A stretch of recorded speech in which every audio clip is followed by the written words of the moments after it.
All right, what a time to be alive. We're back. And about a month ago, Tay and I were sitting here talking about in the wake of the assassination of Charlie Kirk, there was so much unity. We thought, man, are we on the precipice of a Christian revival? Is there a swelling tide of Christian nationalism sweeping America? Is that a good thing? That's kind of where we were on our last conversation. And since then, now we've got a civil war on the right. New York City just elected a Muslim communist mayor, and so the Republicans just got their butts beat across the country in a bunch of elections, and the right is fighting over whether to include extremist voices, etc.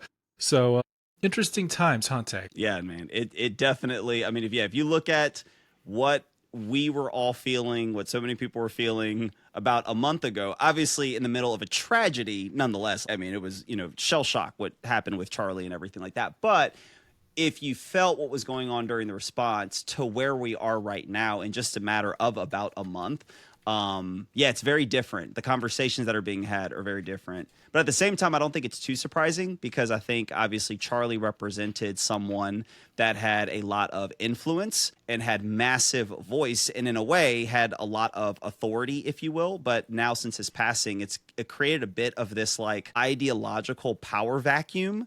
And Yeah. I think in the midst of that, yes, while there is a sense of, hey, like, let's look at what happened with Charlie. And clearly there's this agenda on the left because it wasn't just simply, oh, some fringe, crazy, mentally unstable, radical person shot and killed Charlie Kirk. There was then this response afterwards where we just see normal, everyday liberal people celebrating it, laughing about it, making jokes about it. And again, this wasn't just like on the fringe. This was like actually just teachers and people that that you would just do life with on a day-to-day basis celebrating it. So there was this rally for the right where it was like, look, we need to unite and defeat this ideology, a lot of these views. But yeah, ever since we got a few weeks after that, I think people noticed that vacuum that was there. And so now it seems as though there needs to be, two fights happening on two fronts, right? The people that are trying to kind of vie for this power, but potentially are more on this fringe, stuff's happening crazy. On the left, should we be worried about the stuff that's happening internally? Should we just be focused on the stuff externally? If we ignore the internal things, will that lead to the ultimate, collapse of conservatism and what it all means? So yeah, man, it is absolutely fascinating to observe all of this and to try to navigate what's the best way to handle it. Yeah. And I'm trying to like retrace the steps of this month. Okay, you had the Politico story of this group chat among this like young Republicans organization, and they had some very like edgy jokes in there, some maybe not so jokey but actually serious, like, and it was racist stuff or whatever, I don't even remember. But people like Matt Walsh came out, and like Jack Posobiec from TPUSA, and they're like, I don't care about this stupid group chat. I don't need to condemn any of the racist or white supremacist, language in it. The left is the real threat here. They want to murder our children, like the Jay Jones Attorney General candidate in Virginia, which, like, valid. That's insane. But it was sort of like this idea of no enemies to the right kind of came to the fore. And it's the idea that, like, it doesn't matter if our side has people who are unprincipled, actually espousing racist ideas and rhetoric. I don't need to focus on that or condemn it or acknowledge it, because that's just a distraction from the left, or that's just a distraction that's being weaponized against us to distract from the fact that they're much worse on their side, that they're butchering our children and aborting babies and doing all these terrible things. I mean, I think that's the gist of the argument. And then that kind of died down for a minute. And then not long after that, Tucker Carlson has an interview with Nick Fuentes, who is Mr. Groyper. I mean, everyone knows who Nick Fuentes is by now. If you don't, I guess look him up. But basically, a guy who is very outside, beyond the pale with his rhetoric. Charlie Kirk, time and again, was like, I'm not going to entertain this guy. I'm not going to debate him. He does not deserve to be platformed. He does not deserve to be interviewed. He's not a good faith actor. And he openly, expresses sympathies for Hitler. People say, like, okay, well, he's a troll, he's joking, etc. But, like, okay, that in and of itself, though, is reason. If you're not going to stand behind your words and you're just going to be a troll or whatever, like, then you don't deserve a seat at the table of public discourse, and you don't deserve to be taken seriously as the right. So Tucker has this interview with Nick Fuentes, which other other conservative people like Patrick Bet-David have had Fuentes on, but their interviews were much more confrontational and critical, Mm-hmm. where Tucker's Yeah. seemed to be very softball. He did not confront Nick Fuentes on almost any of his ideas. Fuentes, expressed sympathy for, he said he loves Stalin. And Tucker's just like, oh, that's interesting. We'll circle back to that, and never did. And basically just gave Fuentes his platform, didn't really challenge anything, and very much like softened his image and basically laundered his ideas and his brand to his massive conservative audience. So that kind of drew a line in the sand. And then Ben Shapiro comes out the next day or two and does this episode where he plays a bunch of horrific Fuentes quotes and just says like, this is who you're platforming, man. I'm gonna have to call you out on this, and people are gonna say this, I'm causing infighting, but like I'm pointing to some unforgivable, unjustifiable things that this person stands for, represents, and you are laundering his ideas. You're glossing him for your massive audience. And this rhetoric has no place in conservatism. This type of person has no place in this movement. And if we're not able to draw those lines, it's not only immoral, but it's going to cause us to lose. And the guys at Babylon Bee are echoing those sentiments. People like Brandon Tatum are echoing those sentiments on the right. So you kind of have this fissure. Now, like Megyn Kelly's come out and she's kind of been on Team Tucker, or at least like maybe trying to play both sides a little bit. Brett Cooper now has caught a lot of flack because she said something about, defending Tucker basically, or something to that effect. And anyways, so it's just a mess right now, man. Yeah. That's my best. And then at the whole time, by the way, we were worried about Candace Owens, whose podcast just hit #1 in the world, who is kind of suggesting, asking questions as to whether TPUSA is responsible for Charlie Kirk's death, if it wasn't Israel or a Mormon bee cult or, whatever there's some random dude in a hoodie that got caught astray that was at the event. And he's like, dude, I'm the goalie of soccer. That's just how I dress. That's soccer team. Exactly. That's how I dress. I was just like there that day. Bro, crazy times. So yeah, that's kind of the lay of the land right now. And, cards on the table. You and I have been talking about this. We are, I don't have any time for Nick Fuentes. I don't. And I don't think there's any justification for laundering his ideas. If you want to platform, quote, I hate that word being used as a verb, platforming.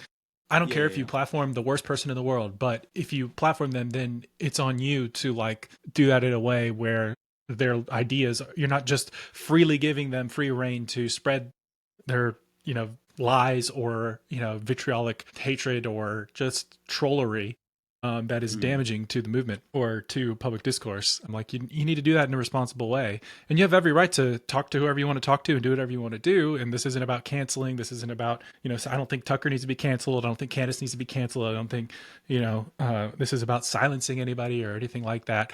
Or like, you're not allowed to ask questions. I love to say that. Like, anybody's allowed to do whatever the hell they want. But we also do need to draw boundaries somewhere. We need to maintain the integrity of a coalition that is an electoral coalition that won, by the way, a year ago by appealing to moderates, appealing to centrists, being the more common sense movement against the grain of the left.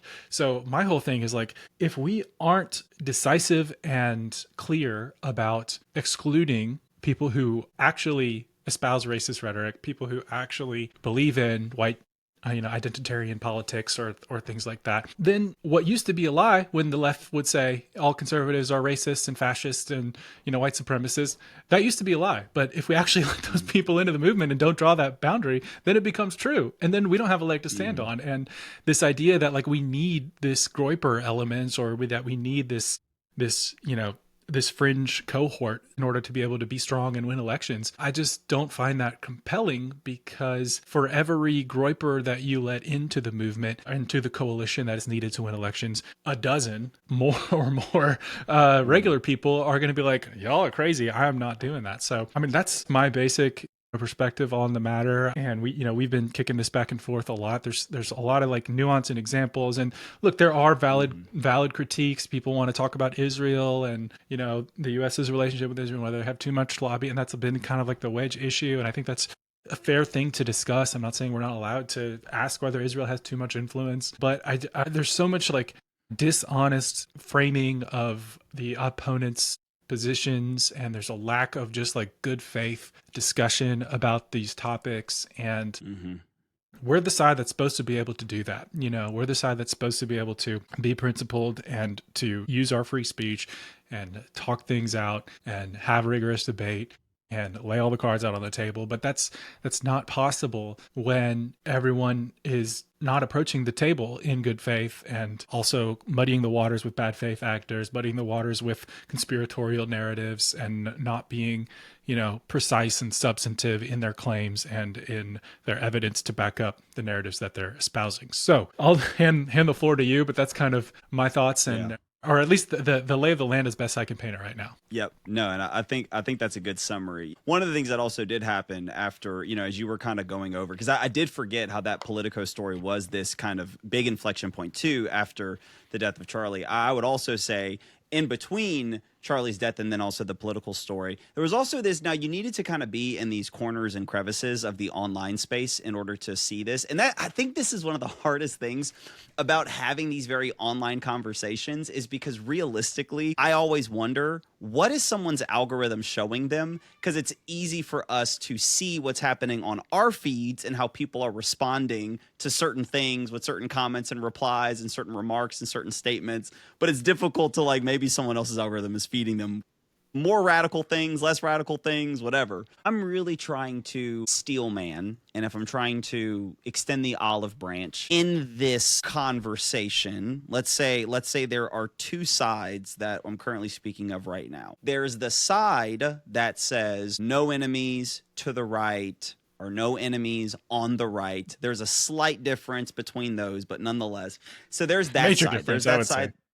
Yeah, I agree. There's one side that is saying there should be no infighting, there should be no calling out, there should be none of that happening within the right whatsoever until we get past certain victories or certain elections, or, so there's that side that's currently, hey, maybe there will be a better time. We don't know when that better time is going to be. Who knows? We can figure that out later. But right now, it is undeniable. Let's have zero of the call out, zero of the infighting. Let's be fully focused. So that's one side. I'm trying to create these sides as distinct as I can for the sake of this conversation. Then there's the other side, which I think you and I would find ourselves on, which is while we acknowledge that there is a tremendous issue externally with the agendas and the policy and the politicians and the ideologies that the left is still promoting, still pushing, still want to make happen to this day,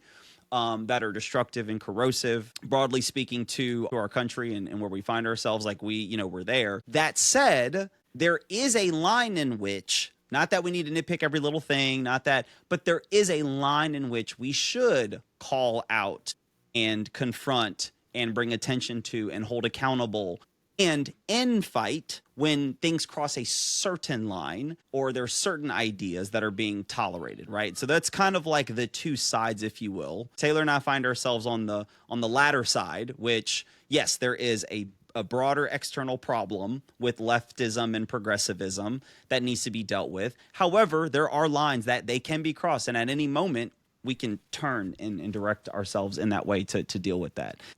Here's an example. What do we do with this example? Take someone like Matt Walsh. Take someone like Jack with TPUSA. Take someone like even JD Vance. He had a similar sentiment when it came to the text messages that got leaked with the Young Republicans group. If the sentiment was merely, let's say these text messages come up, and if someone's response was just merely, I don't want to think about that, I don't want to worry about that, I just want to stay focused on this right now. And it's more of like, I'm not saying it's good, I'm not saying it's bad, I just, there are other things that I want to stay focused on right now, and that's just not something that I just want to give any of my attention to. I'm not going to tweet about it. I'm not going to do a big whole show on it. I'm not going to. I do not see the reason to pay attention to this. I do not see it. Yeah. Wait. Say that again. I'm making a pun. Not see. I do not see. Not see. To not. I was like, because I thought I got it. Then I'm like, I tried to inflect it, but it's fine. Yeah, bro. Don't do that again. Okay. I'm trying to cook over here, and you're throwing it off. All right.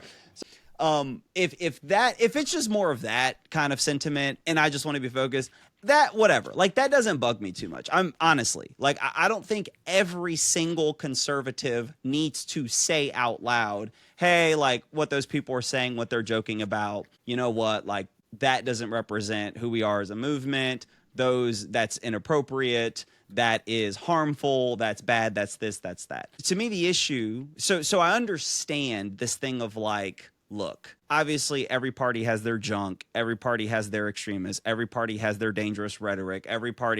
I just want to stay focused on, for me, what is the priority? In the sense where it says, look, the rest of you guys can focus on whatever you want to focus on. Like, if this is a big deal to you, that's fine. If you want to say something about it, say something about it. To me, the response became problematic. The response ended up being not just simply, I don't want to give attention to this right now. It's this, I don't want to give attention to this right now. And none of us should give attention to this right now. And even further, we should be perfectly fine embracing people who think like that and who joke like that, and not hold them accountable, not tell them to get better, not tell them that they shouldn't be joking that way, and that we should just embrace that, and we should all then rally together and then focus on this fight over here. That's where I go, like, I don't know. So I do agree, if there were conservatives that were saying we need every single conservative to give a statement on this, and there was this pressure, because to me that reminds me, again, it reminds me of the whole thing that like the left would do, where it's just like anytime there was some big cultural whatever that would happen, everyone, if you didn't give a statement on it, your silence is speaking. We must all band together, and we must virtue signal, and we must all communicate this thing together. Here's the script, say the script, so that we can show kind of this, like, you know, you're falling in line, right? Yeah. I am just not for that. I'm not for, hey, everyone needs to get on board and say this thing. So I completely would sympathize with, like, Matt. If Matt Walsh was just like, look, dude, I just don't want to draw attention to this. Like, look, my character, I've been consistent with what I believe, with how I believe it. I'm not going to give, you know, a commentary on every little wrong thing that happens in our party. And so you do what you want, but as far as I'm concerned, I'm just going to stay focused on that. But yeah, instead, it became something more. That said, I'm sure there are conservatives that wanted Matt to give a specific statement about a specific thing in a specific way. I'm sure there were conservatives that were putting a specific pressure where they wanted all other conservatives to read the script, to say out loud, in order to signal to non-conservatives, in order to use it as a way to just merely show that, oh, look, we're good. Please don't be mad at us. Please don't cancel us. You know, we're good people. And I would side with them and be like, hey, let's not do that. Let's not force everybody to read some statement and to say something just so we can appease another side. That said, I also don't think we should say, no one should say anything about this. We should all keep our mouths shut. We shouldn't hold anyone accountable to the things they say or the things that we do. We need to embrace all of these people, and let's all move forward. I just feel like that's where I'm noticing a lot of missing. And I don't know if that's because when they get on their social media platform, they're just seeing one part being more aggressive. They're not seeing the other. So, I mean, what are your thoughts about that? Do you think that someone like Matt Walsh, because of his influence, because of his platform, because of where he was, he should have said something about that? Someone like a JD Vance, you feel like there's a place where, okay, if you do have a certain amount of influence, you should vocalize this about it? Because again, for me, the criticism of Matt, again, for some people, the criticism of Matt may have been, we want you to denounce this. For me, when all this stuff started happening with Matt, I didn't care if he denounced the text messages. I cared more about the fact that he was saying that no one should be criticizing. No one should be saying anything. Let's just move on, let's all wrap arms together and let's keep moving. But I don't know if you differ a little bit on that. Again, I'm just trying to do my best to like understand and go, okay, I get that. But this is where I'm really not seeing it whatsoever. Yeah, it's a fine line, right? Because you don't want to have like an ideological purity test, as we've been so critical of, you know, leftism for doing or making. You want a diversity of opinions. You don't want people to feel like they're compelled to have any position. But also, let's look at what we're talking about here. We're talking about whether or not open, racist, identitarian, white supremacist types should be mainstreamed in the right coalition that, you know, elects right-leaning politicians to combat the left. So it's not really a conversation about what you're allowed to talk about, or I mean, well, I guess it is, but it's like, are there any boundaries anywhere ever? And if there's no boundaries in your movement, at least on the right, because that's basically what you're saying, is like the worst possible kind of extremism does have a place on my side because I have to beat the left. And that is, you can't have a movement that way.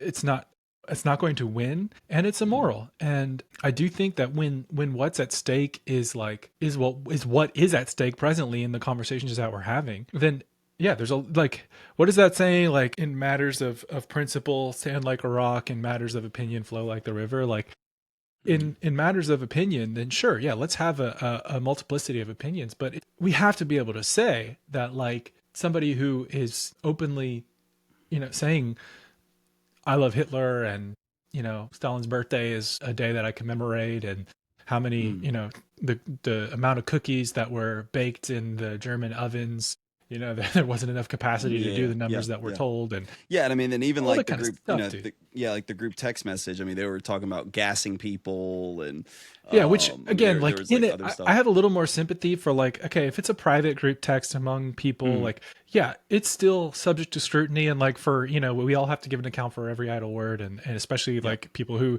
claim to be Christian and claim to be, that's another huge part of this conversation, is a lot of this is done under the banner of Christendom or the name of Christ, which is just crazy. yeah, yeah.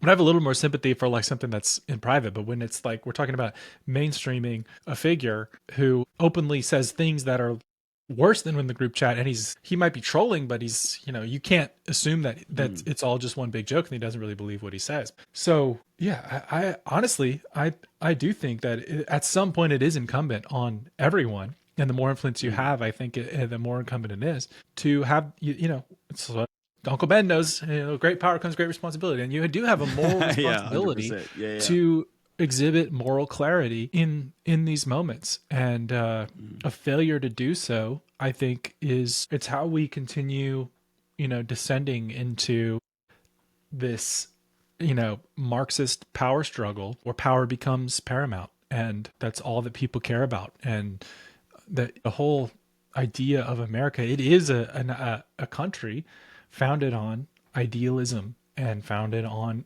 virtues, and founded on principles and values that are grounded in, the notion of equality, the Declaration of Independence, that all men are created equal under God. Like, if we lose that, then what are we're no better than any other civilization that's ever existed. That's the only thing that's made America work. It's the only thing that's made it the shining city on a hill, the beacon. It's the virtue. It's not merely capitalism. It's not merely, pluralism or multiculturalism, as the left might have us believe, but it is, the way that we out of many are one is not out of white identity, or not out of, superiority or anything. Like, what makes you exceptional is this belief in inherent human dignity and equality and equal representation under the law and due process, and like liberal enlightenment values with Judeo-Christian values layered on top of one another. And that is like what makes America America. And if you are unable to draw distinctions, that's something Charlie Kirk actually spoke about.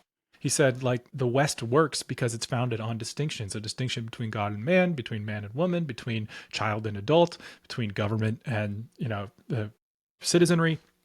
He would talk about distinctions a lot, and if we're not able to distinguish between good and evil and right and wrong, and like the American way of dealing with ideologies, the American ideology is one that enshrines equality and human dignity, and is not one that entertains the notion of white identity politics. It's not one that entertains openly racist rhetoric, and it's not one that has room for people who believe these things. And mm.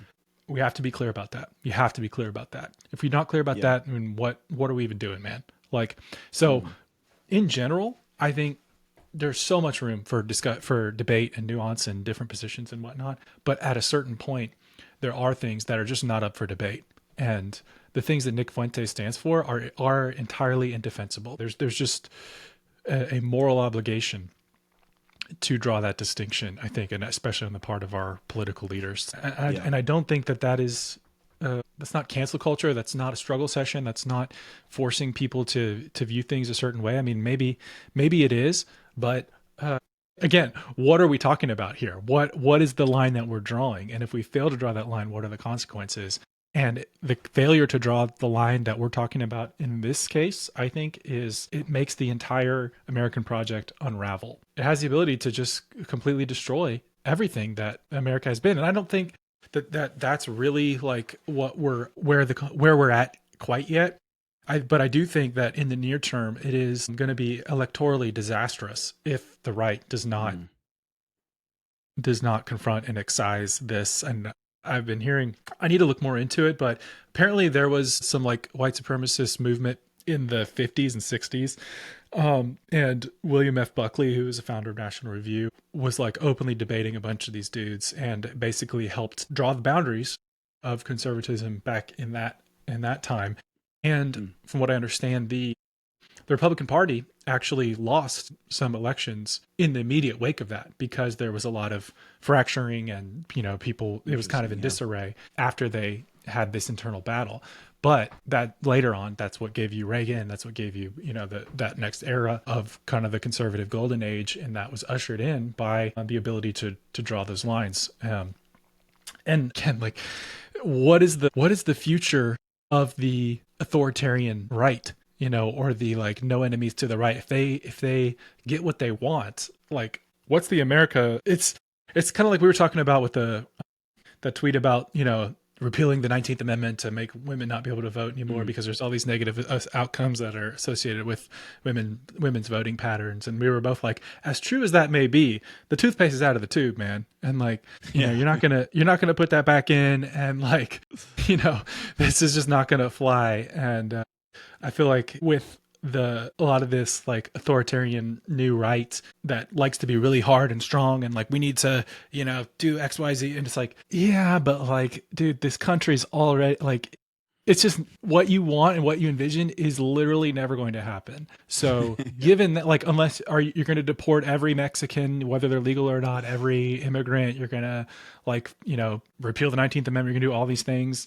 Like, so I know it like gets you, you look like a strong man and it feels good to like advocate this stuff, but like it's completely unrealistic and irresponsible, and serious people have to, engage all this in good faith. So anyway, that was a roundabout answer, I guess, but long story long. But yeah, go ahead.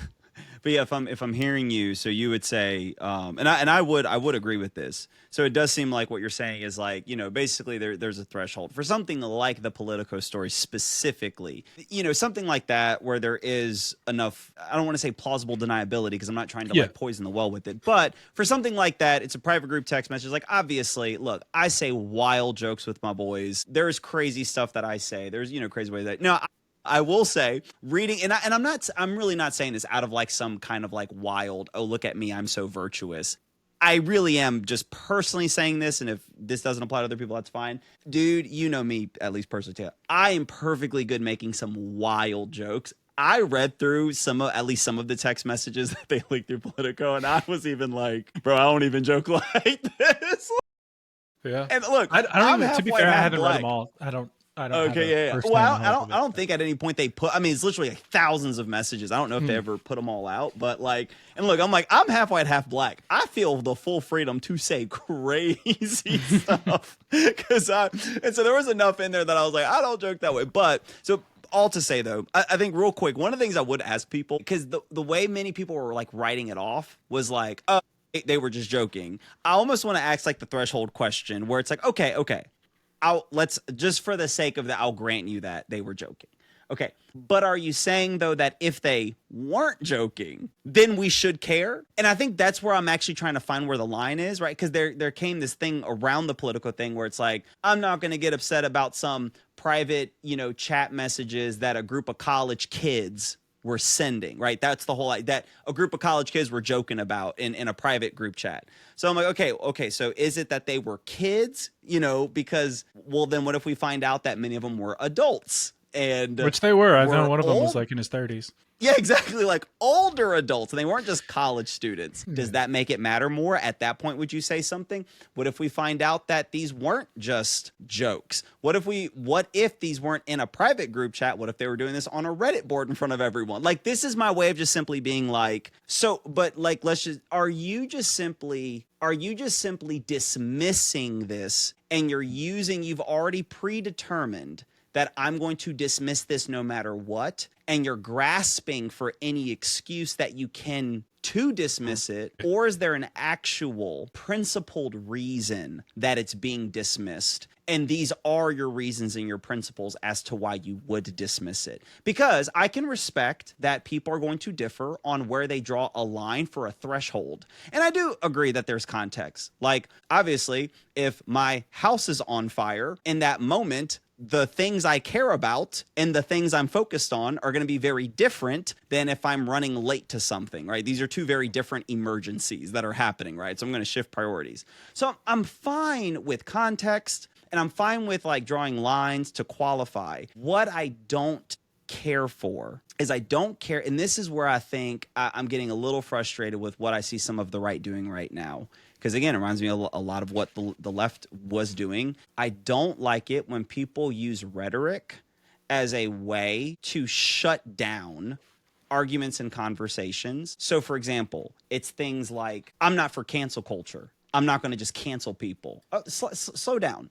No one said, I'm not saying anything about canceling. Because in conservatism, canceling is taboo, right? Like canceling is that which must never be done. So if you can just throw at somebody, I'm not for cancel culture, what you're doing is you are accusing them of doing it. And then you're going to be like, no, I would never do cancel culture. But why? Because that's what those evil left people do. And I'm not one of them, right? And so that's why, or we'll say things like, what is it? It's like a purity test. And same thing. It's using these rhetorical statements to shut down conversation, because wrapped behind the statement is an implicit accusation that just makes someone like, well, I don't want to be one of those. And I hate it when people get into those tactics and those tricks in order to just shut down any meaningful conversation. That shows me there's not good faith. That shows me that we're not actually trying to engage our thoughts and intellectually battle one another in a meaningful way and in a respectful way. That shows me that we're playing a game, and you're just focused on winning and pushing your narrative when you use tactics like that. So I'm not for that. The other thing I'm not for is I'm not for the use of what I would call propagandistic or propaganda tactics in order to sidestep an issue or a topic. So this was happening with the Politico text messages again. Like what people would do is people were taking images. Like this drives me crazy when people do this. People were taking images of the woman's name, Irina, I believe her name, how to say it, but the woman who was stabbed. Yeah, the woman who was stabbed. And they would like post the picture of like her turned in terror looking at the person who is murdering her. They would post a picture of it, and then they would just say, I don't care about text messages. And I'm just like, dude, that's just propaganda. Like you're just engaging in base level propaganda to grandstand, to try to show some moral high ground, and to just shut down any meaningful, because it's like you're showing this superiority of like, I'm focused on the priorities here. By you trying to talk about these text messages, you're letting stuff like this. It's just this propaganda tactic that I think to use real tragedies that people experience in order to just say you don't care, just say you don't want to have the conversation. Stop trying to leverage rhetoric and propaganda in order to like justify your lack of care. Just justify your lack of care. Like just explain why you don't care, or just make a case for it or engage the argument, but don't use, because again, to me, that is the kind of stuff that people that are ideologically possessed do. That's the kind of stuff that people do when they aren't thinking, they're not being rational, they're not being critical thinkers. All they want to do is they want to push their narrative, and they just simply want to score points, push their narrative, just try to like shut down any meaningful discussion. And that's what I started noticing so many people right now on the right were doing. I'm all for going, you know what, that's actually a good point. I do think given blah, blah, blah, this isn't as important as that. And, this is where we should draw the lines. Because I think fundamentally that's where the conversation needs to be had. We keep talking about like the right or conservatives in this broader idea. But the question is just naturally, well, who are we? Who is us? Like there's infighting, but I think we're all disagreeing on, is it infighting or is it not infighting? Because infighting implies that it's happening within a Yeah, group. they're already inside. Like, so Yeah. Christians would not say that our disagreements with Mormons is infighting. Right. Christians would Right. not agree that that is infighting. People outside might want to group us together and say that that's infighting, but we would say that that is not infighting because there are lines that have been crossed and you are not in the group. You're actually a part of the outer group, right? Obviously, people are saying things like, we don't have time to have these conversations. But let's just be honest. Let's just slow down real quick. Let's all be honest. Everyone's having this conversation. Even Matt Walsh, for as much as he's saying we don't have time to insert blah, blah, blah, yada, yada, yada, he's talking about these things. He's just talking about how we don't have time to talk about it is what he's talking about. But if he just took that time to talk about it, and if he just took that time to clarify, and if he just took that time to be clear, then he will have said what he needed to say. So everyone listening to this, all of you should recognize the fact that you do have time to talk about this because you are talking about it. Now, you might be talking about it in a way where you are putting, effort behind, drawing lines, pointing out disagreements, showing where this does not represent conservatism and it doesn't represent the right or blah, blah, blah, blah, blah. And that's what you're doing. Or maybe you're the person who you're texting all your friends about how all this infighting is stupid and we don't have time for this and we need to defeat the left. But if you spend hours every day just talking about how you don't have time to talk about infighting, you're still talking about infighting. And if you're spending all this time sending tweet after tweet after tweet, so instead, I think we just need to say, look, whether we like it or not, whether this is the most strategic time or not, this conversation has come, and so we need to deal with it. That's the way life is. Life can happen, things happen, tragedies happen, circumstances happen at very inopportune times, okay? That's just the way life is, all right? I've gotten flat tires at very inconvenient times.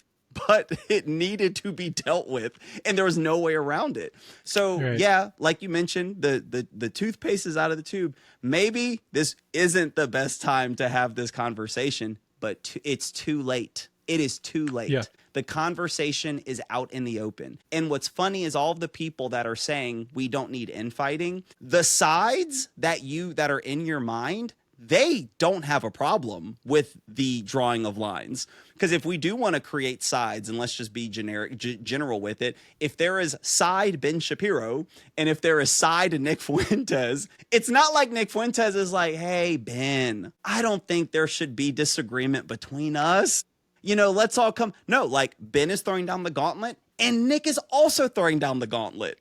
And so what's funny is you have like this tiny group that's like, oh, we should all get along. But then you do have the sides throwing down the gauntlets. And so at that point, I'm just like, guys, look, whether you like it or not, like we need to have this conversation right now. Yeah. Open war is upon you, whether you'd risk it or not. That's Theoden in Lord of the Rings. Nice, man. Told him that.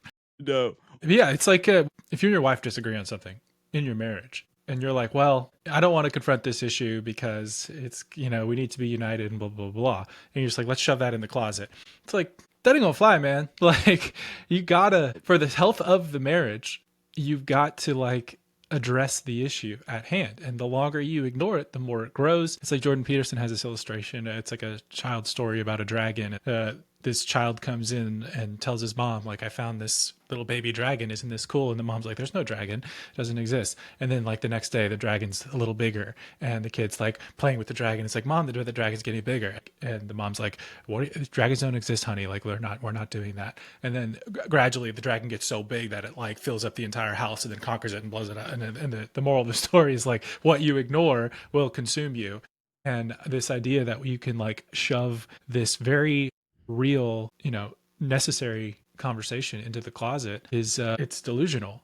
And there is a lot of dishonest framing in effort to like I've seen a lot of people come at Ben Shapiro for like, well, like blaming the loss of the election in New York or Virginia on a failure to be united, and by conservatives being distracted by infighting, which again, to your point, it's not infighting if we're talking about someone who's outside the movement trying to latch themselves on. I guess it's infighting to the degree that you're like, Ben Shapiro's fighting with Tucker Carlson, and Tucker Carlson's in. And, Ben Shapiro's in. But, Ben went on his thing and was like, dude, I've talked about Mamdani like 17 times, and these people that I'm infighting with have talked about him one time, and it was favorably about this candidate. And then like Candace Owens is out there saying she will not vote until we learn the truth about who's like, you have people who are actively saying like, do not vote to their audiences. And you're blaming the guy who's been talking about it, 17 times because he also has the audacity to say these people are crazy, which I maybe betraying my biases there a little bit. I mean, but like, yeah, man, it's a lot of gaslighting, a lot of dishonesty. I think ultimately like every person's going to have to draw their own line. And I've gotten to the point personally where I'm like, I'm going to start talking about this openly. And I'm not, because I think there's a lot of fear associated with, like, Ali Bestucky was just posted some Instagram stories, I think yesterday, where she finally started to like push back on some of the stuff that Candace Owens has been saying, some accusations that she had, like, legitimate evidence from Charlie against about like the time Candace was suggesting that like you can't put on an event at a university in a certain amount of time, and that was somehow evidence, that this was planned or something like that. And Ali, like everyone else who Candace has accused, provided the receipts that was like, no, here's Charlie's text to me, invited me at this date. And the TPUSA team is like, yeah, this is how we plan events. It always goes like this. Like just yet another thing that was just debunked. So Ali makes this, so Ali posts these screenshots of these tweets, and then she also makes a little video, and she's like, guys, I'm exhausted. Maybe call me a coward, but I have not wanted to get in this, get in the mud with this stuff because it's just exhausting and I don't have the energy for it. And to her credit, like, she just put on this huge conference with all these women, and she's got her toxic empathy book. She spoke at LSU, which go Tigers, and did that TPUSA event there. And she did that Jubilee episode where she killed it, debating leftists. So like, she's had her plate full, but you don't, it's like Gandalf says to Frodo, so do all who live to see such times. They wish that this moment had never come, but that's not for you to decide. You have to decide what to do with the times given to you. And like, you can lament the fact that this is happening, or you can confront it head on. And like, I feel like there's an impulse right now because of maybe part of it's denialism of just like, I like it better when we're all united and I wish this wasn't happening and let's all be united. Maybe it's fear of catching flack and not wanting to deal with people in your replies and not wanting to deal with the attacks and not wanting to deal with the rhetoric. Like you got to do the right thing when it's the right thing. And I guess I can tell you what I think is the right thing. I can tell you where my line is, and I can draw my line in the sand, and I have. And that's what I'm doing right now. And, I can't say you must draw your line here. I can tell you I think you should. But when it comes to like you asked me that question about JD Vance earlier, and like, yeah, I think he should draw the moral line. I think Megyn Kelly should get off the fence and draw her line as well. Does that mean that I think we should give unlimited money to Israel and whatever other, like, no, it just means, of course we should. Wait, no, what? As it pertains, I think that, the Politico messages, this is, what you were saying, like the Politico thing, I think it was wrong what they were saying. I don't think that I think their jokes were beyond the pale and their rhetoric was ugly, and I don't think it should exist.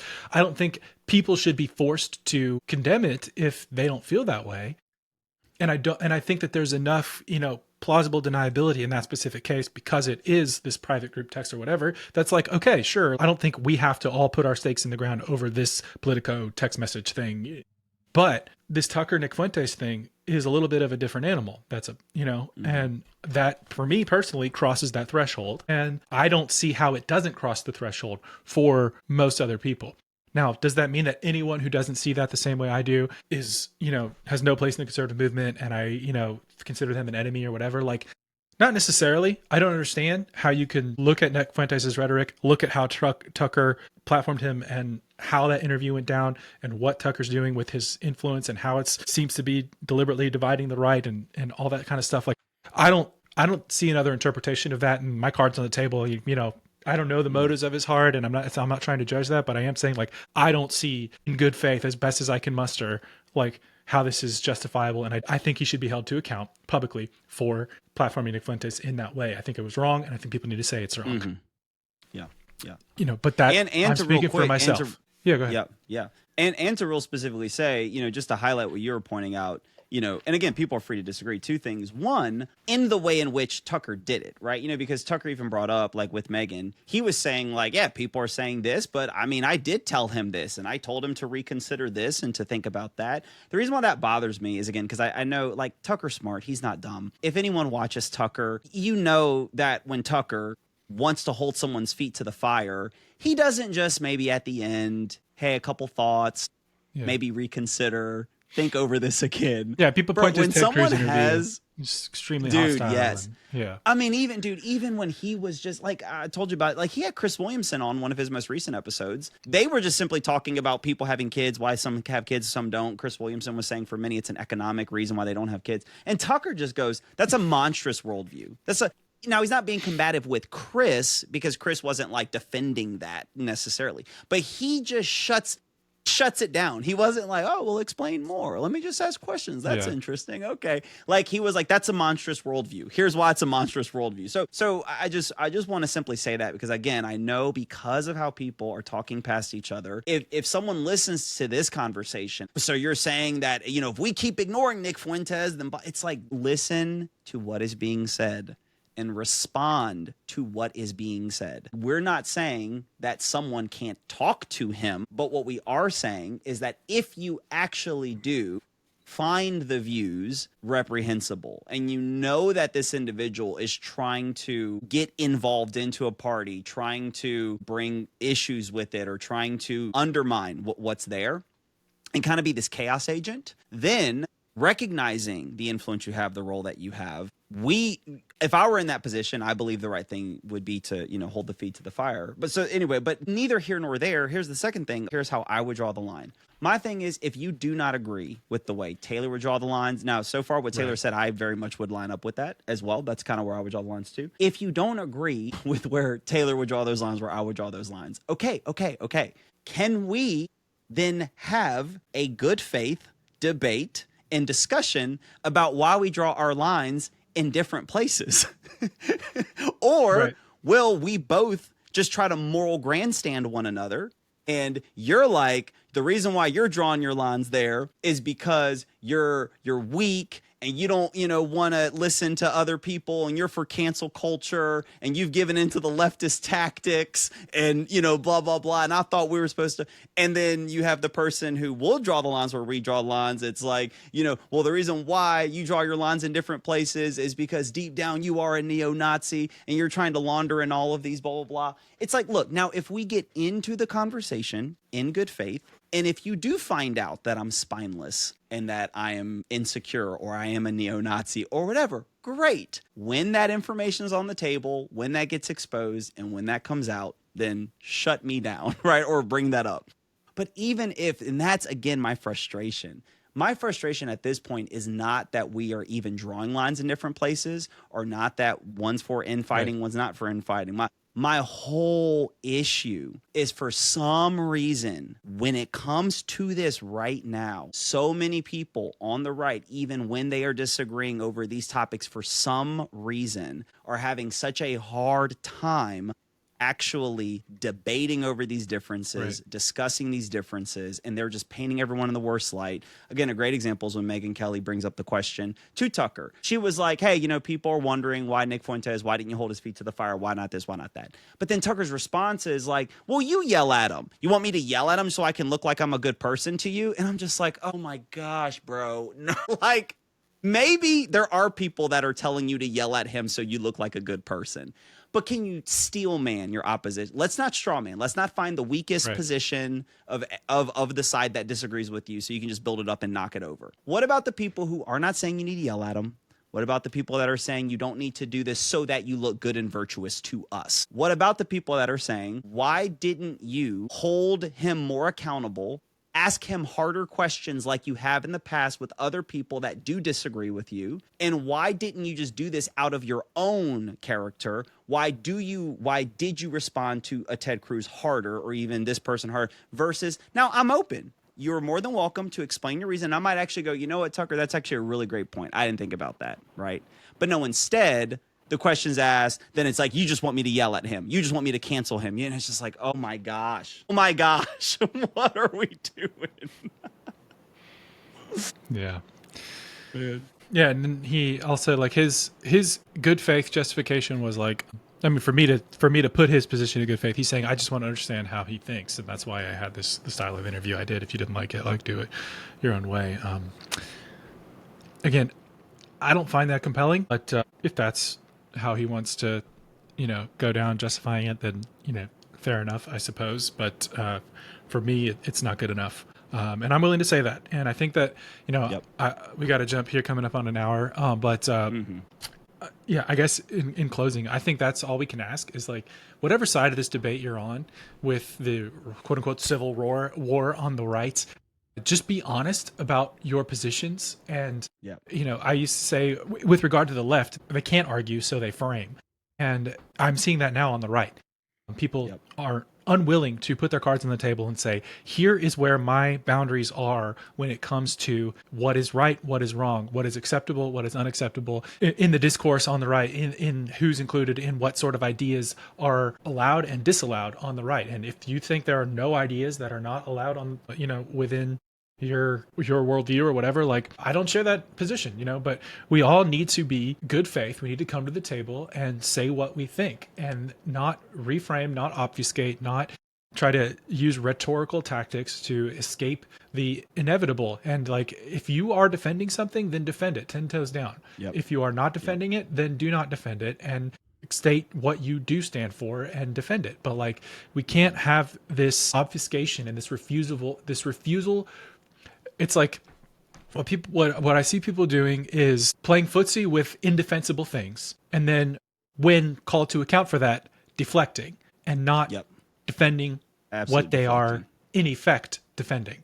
And I'm not asking that you agree with me. I'm just asking that you be honest about the implications of what you're doing and be honest and give a good faith defense of your positions. I'm doing that now as best as I can by laying out. And look, I'm not demanding that you agree with me. I'm not demanding that you be silenced or canceled or anything like that. I'm just saying, let's all put our cards on the table and hash this out in good faith. Enough of the framing and the deflecting and the rhetorical tactics and all this stuff. Let's just be straightforward and honest. And that's all I'm asking for, and that's all I'm trying to do. Any final 60-second thoughts, Tay? Yeah, no, dude, my final 60-second thought is, and to just add to that, not only should you put forward your best defense in good, honest form, please, for the love of God, if you are engaging with someone else, respond to what it is they are saying and not what you are imputing into their words out of bad faith, out of just simply trying to shut them down. Again, we should be better than that. We know the people who use those tactics. That's not how we roll. And so please just slow down. Steel man. Even if someone makes a bad argument, make it better for them. Make the best case for them humanly possible. And then if you're so good at your point, knock it over. So put your argument together in good faith, establish it, and then vice versa. When you are engaging others, actually engage with what is said. Don't just throw out these rhetorical, little propagandistic, blah, blah, blah. Oh, you're just this. Oh, you're just that. Let's stop all of that. We're better. There you go, guys. Go and steal your mans. But I do think it's important. Go speak your mind. Say what you believe. We need people, and don't hide because you're afraid of the conversation. Don't hide because you're wishing away, the whole conflict. Like we have to go through this. We can't avoid it. We can't bury our heads in the sand and be fearful. And have enough faith that doing the right thing, speaking out, speaking the truth, even as you see it, even if I disagree with what you see as the truth, say what you believe the truth is, and let's move on from this. Let's get through it, because that's the only way that we're going to come out of this better. If we keep playing these games, it's not going to end well, and we're not going to be in a good place as a movement or as a culture. So those are my thoughts, guys. Let us know what you think in the comments. Thanks for hanging out today, and we'll see you next time. Peace.